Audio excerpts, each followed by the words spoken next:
Hello again, here I am in my home gym, feeling ever so grateful to have it during this never-ending lockdown. I really feel for everyone who is used to going to the gym and now is stuck at home, but I really hope you're continuing to move, using your bodies. There's still so much you can do without equipment that is worthwhile. So whatever you do, just keep moving. Now, I am nearly 15 weeks pregnant. It's Sunday today and I will be 15 weeks on Tuesday.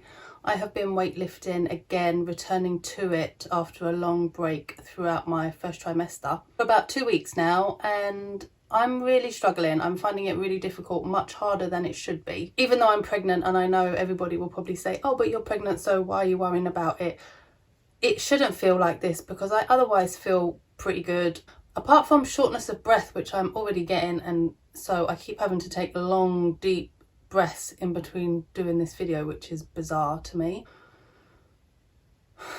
My nausea has gone completely and the fatigue as well, so I shouldn't be feeling like this. I shouldn't be struggling as much as I am.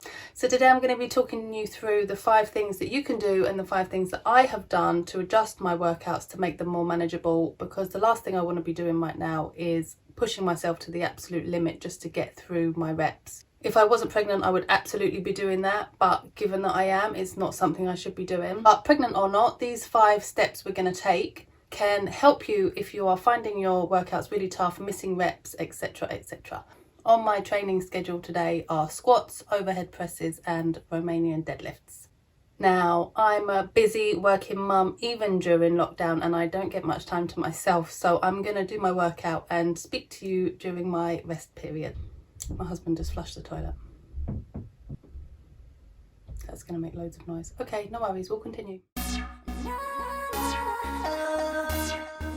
The number one thing you need to look at if your workouts are struggling is sleep, and are you getting enough? Now, this is not my problem at the moment. I'm actually getting a good amount of sleep. Eli is in a really good routine. He goes down at 7:30 and wakes up at 6 a.m. And I go to bed between 9 and 10, which means I'm getting about 8 or 9 hours a night, which is a lot of sleep. Don't get me wrong, it's broken because Eli's in our room. So if he makes a noise during the night, I normally wake up. And I'm also tossing and turning a lot at the moment just because I'm really struggling not to sleep on my back. And so I keep going on to one side, going on to the other side, finding it really uncomfortable. So it's broken sleep, but it's still enough sleep. So I don't think this is my problem. But if you are not getting enough sleep, this is the first thing you need to fix, because you need sleep if you want to get stronger. You have to be getting enough sleep. The muscle grows when it's in the repair stage, and you're in the repair stage when you are sleeping, when you are having proper deep rest.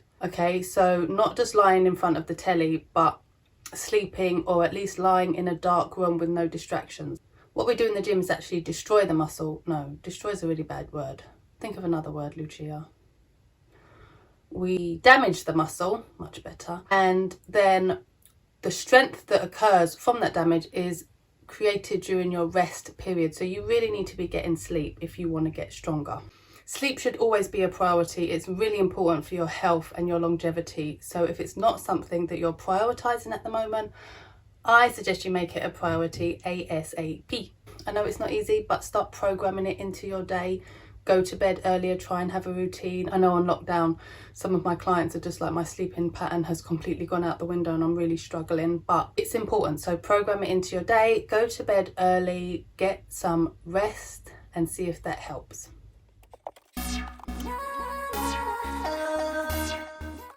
Okay, number 2 is, are you eating enough? Now, I think this is my problem, so I have started tracking my food. If you want to get stronger, then you need to be in a calorie surplus, okay? If you're trying to lose weight, you want to be in a calorie deficit, and that's all anyone ever talks about. Eat less than you use.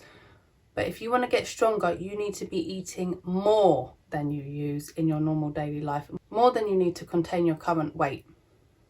It's different for everybody. Could be an extra 100 calories a day, could be 2. Depending on how far you want to go with it, it might even be 3. But you do need to be in a calorie surplus. So I'm probably not eating enough. and that is something I definitely need to look at because I'm trying to grow a person, and the two don't exactly complement each other because they're both basically draining on your resources, if you want to just be frank about it. Okay, the baby is taking what it needs in order to grow, and your muscles also need stuff to grow. They need protein. So if you're not eating enough, obviously your body's going to prioritize the baby. You're going to find it difficult to get stronger. There are loads of websites that you can go to that will help you work out how many calories you should be eating to maintain your current weight, and then how many you need to add in order to build muscle. Just go online and search. Then from there, you're going to need to start tracking your food. So that's what I'm doing now. I'm tracking my food. My Fitness Pal is probably the easiest way to do this. It's like an online food diary. It's a very easy to use app, and it will tell you how many calories you're eating in a day. But this is very important, and I think this is where I'm failing. So I've just started tracking my food, and after a week I'll have a look and do an assessment and maybe come back and talk to you guys about the changes I'm going to make. But for now, if you're getting enough sleep, then the second place you need to look is, are you getting enough to eat? Okay, so number 3 is, are you resting enough between your sets? So if you've had a look at your sleep and your food and you've decided that you are sleeping enough and you are eating enough, the next question you need to ask yourself is, are you resting long enough between your sets?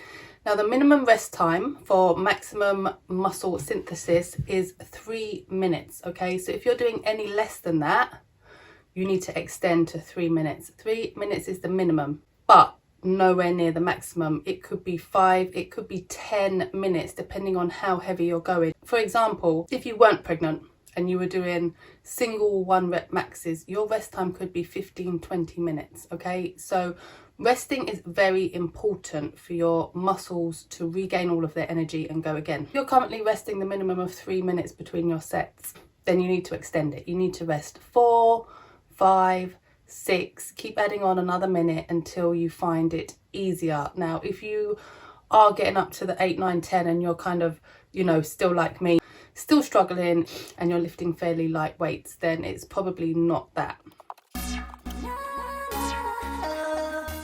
That's my squats finished. I'm going to do overhead presses next. Now, if you have checked steps 1 to 3, you're sleeping enough, eating enough and resting long enough in between your sets, then it might be time to look at your rep ranges and change those.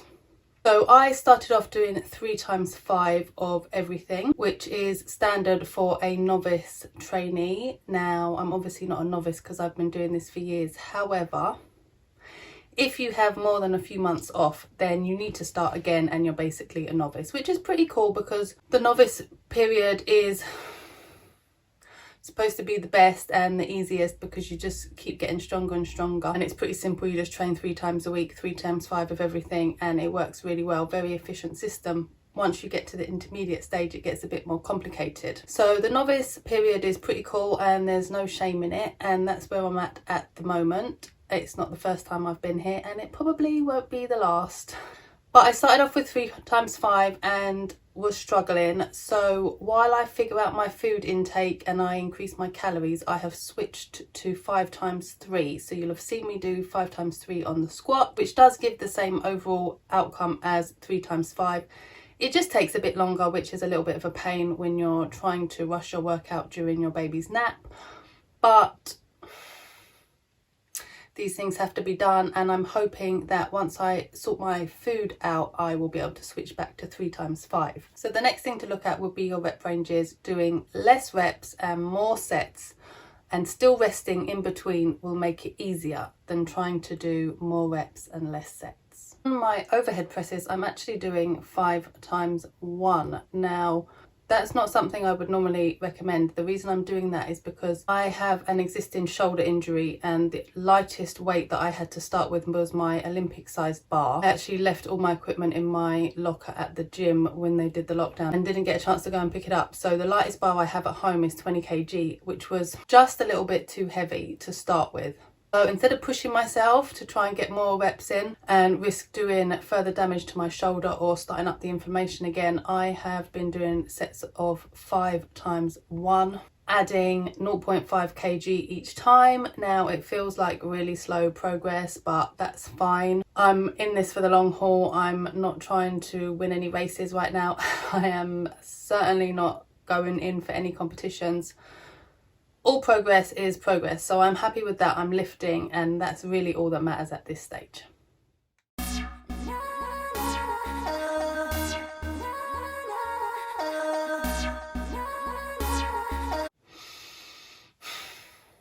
Moving on to the last of my exercises today, the Romanian deadlift. Again, I'm doing this to make things a little bit easier on myself. I'd normally be doing normal deadlifts off the floor. I did in my first pregnancy up until about 6 months, but this time they just didn't feel right. I don't know if I started too early or I just felt too tired, but they didn't feel good, and I was finishing my workouts and not feeling right in my tummy, and it wasn't worth the worry. So I'm doing Romanian deadlifts at the moment, which are slightly easier and they feel good, and they're about the only thing that does feel good at the moment, so I'm grateful for them.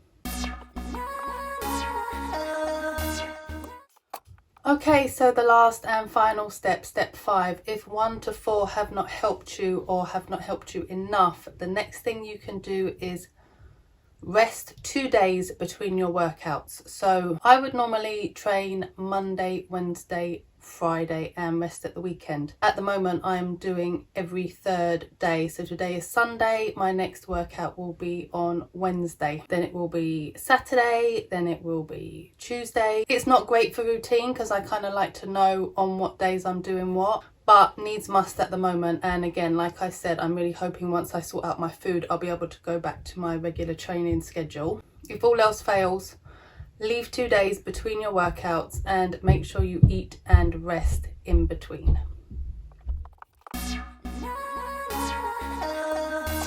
Now, if none of this helps, and it's definitely not just regular pregnancy fatigue, then you could have a diet deficiency, vitamin, mineral deficiency, or even an underlying problem that is causing you to fatigue more quickly than usual. That is way beyond the scope of this video today, especially seeing as I just heard Eli wake up and I still have one more set to do. Drop me a comment if you are continuing to work out during your pregnancy, and let me know if this video has helped you.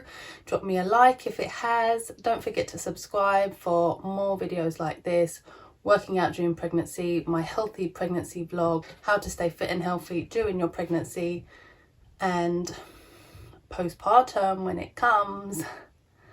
Stay tuned guys, I will see you soon. Thanks for watching.